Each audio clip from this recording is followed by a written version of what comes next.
Hey, this is Lonnie from Lonnie's Hot Rod Shop. Just touching base on the coronavirus. You know, stay indoors, stay safe. You know, keep washing your hands. Keep that social distancing going. We here at Lonnie's Hot Rod, we've got employees, so I'm going to keep going as long as I can. Lucky enough, a auto mechanic shop is a necessity per the government, and hot rods are a necessity. So, you know, I've got a staff here, and we want to keep them so they're safe. So everybody's got their own job. We keep them socially distanced from each other, and you know, just stay safe. So if you follow me, we'll go out into the shop and we'll see what different things are happening out there. Come on along. Here we are with Helleanor outside. Look at the stance of this thing. Look at these wheel wells. This thing is badass. That wing, that whole diffuser on the back. You got the side view with the fender flares. You've got the hood scoops and the hood. It is just badass. I mean, the stance of this car is outrageous. Remember, the motor's going to bring the front down a little. It's just everything about it looks good.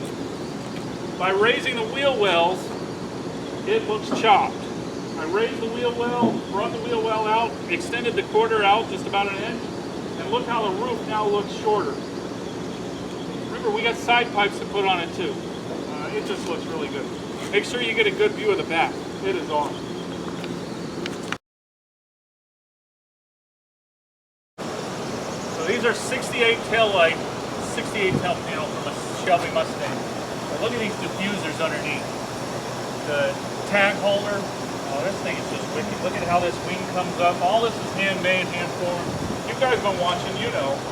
You can tell it's 1 inch wider on both sides. It just looks really good. The size of the tires, that's 14 inches of rubber on the back. Each side.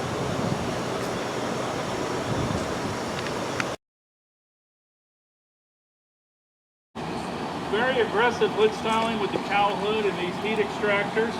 It actually creates a curve in the hood. We're talking about curving the fender to match. You can see the new headlights, how they've been pushed out, the 3 vents on the side. We had the chin off because we had to set it down on the frame, but you can see that's going to be a very aggressive front end. We still got work to do here, but you know, stay tuned and watch Helleanor evolve. This thing is wicked looking.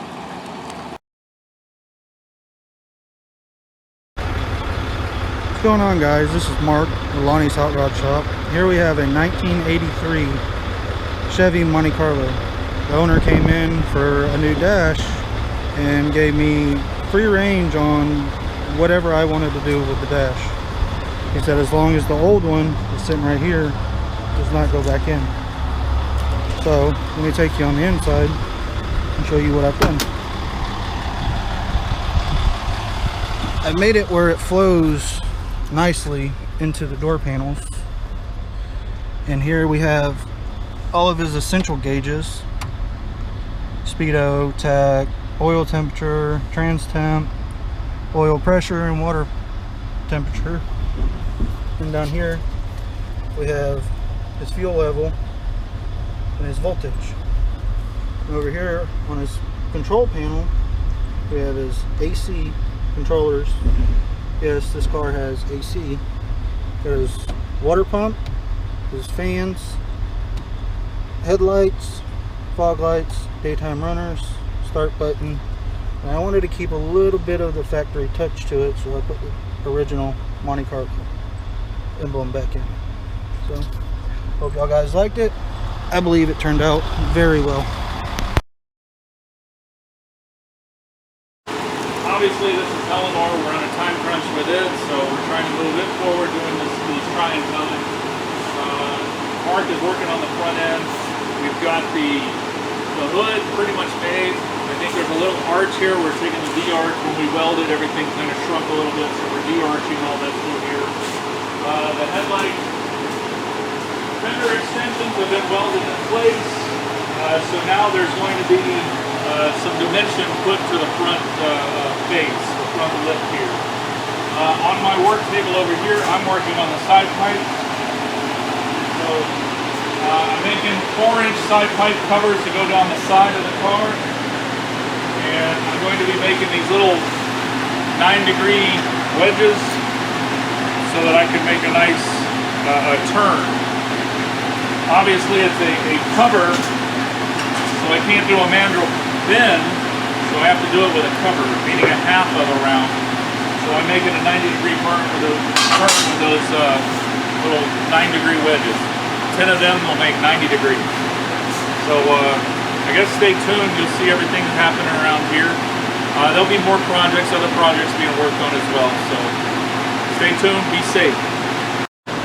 So there's this hole here for the upper control arm. This makes the adjustment where you can make adjustments to get the camber and everything you need to make.